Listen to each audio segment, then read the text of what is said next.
तारीख 25 अप्रैल।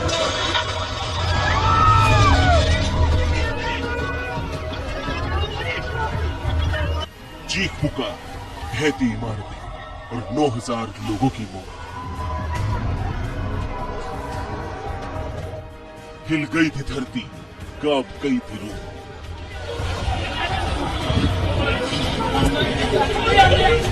उन बुरे पलों को कोई याद नहीं करना चाहता, मगर शुक्रवार की रात भूकंप ने भारी तबाही मचाई।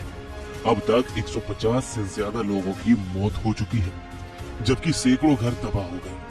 ज्यादातर लोग उस वक्त सोए हुए थे, इसलिए जान माल की ज्यादा क्षति हुई।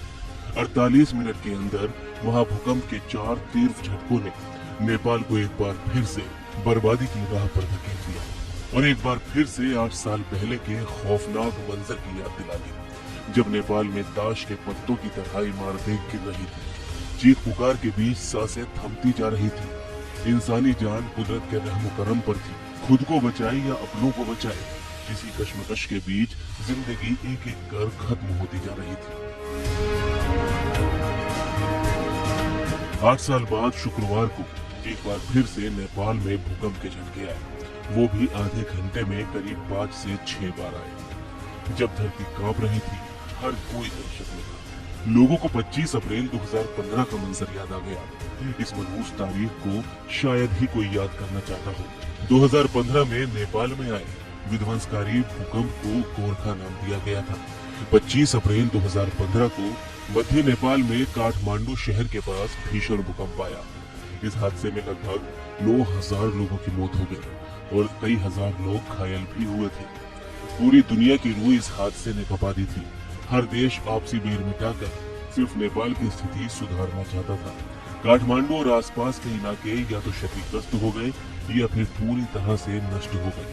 भूकंप पूरे मध्य और पूर्वी नेपाल में, उत्तरी भारत में गंगा नदी के मैदान के अधिकांश भाग और उत्तरी पश्चिमी बांग्लादेश के साथ साथ तिब्बत के पठार और पश्चिमी भूटान के दक्षिणी भागों में महसूस किया गया था।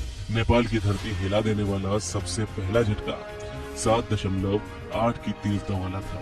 इसके बाद 6.6 और 6.7 की तीव्रता वाले 2 बड़े झटकों ने मुख्य भूकंप को नेपाल को पूरी तरह से हिलाकर रख दिया था। इसके बाद 12 मई को काठमांडू से 76 किलोमीटर दूर 7.3 की तीव्रता का एक आफ्टर शॉक आया था, जिसमें 100 से ज्यादा लोग मारे गए और करीब 1,900 लोग घायल हो गए। 2015 में भी नेपाल में भूकंप के 3 झटके आए थे, जबकि शुक्रवार को भूकंप के 5 से 6 झटके आए। हालांकि इस बार भूकंप की तीव्रता 6.4 थी, लेकिन इसने भी तबाही के निशान छोड़े हैं। कई मकान जमींदोज हो गए। ज्यादातर लोग उस वक्त सोए हुए थे, इसलिए जान माल की ज्यादा क्षति हुई। ये तस्वीरें बयां कर रही है कि इस झटके से नेपाल फिर से हिल गया, जिससे 2015 का खौफनाक पल याद आ गया। शुक्रवार को नेपाल में आए इन झटकों का असर तिब्बत से लेकर उत्तराखंड, दिल्ली से लेकर लखनऊ, पटना तक महसूस किया गया था।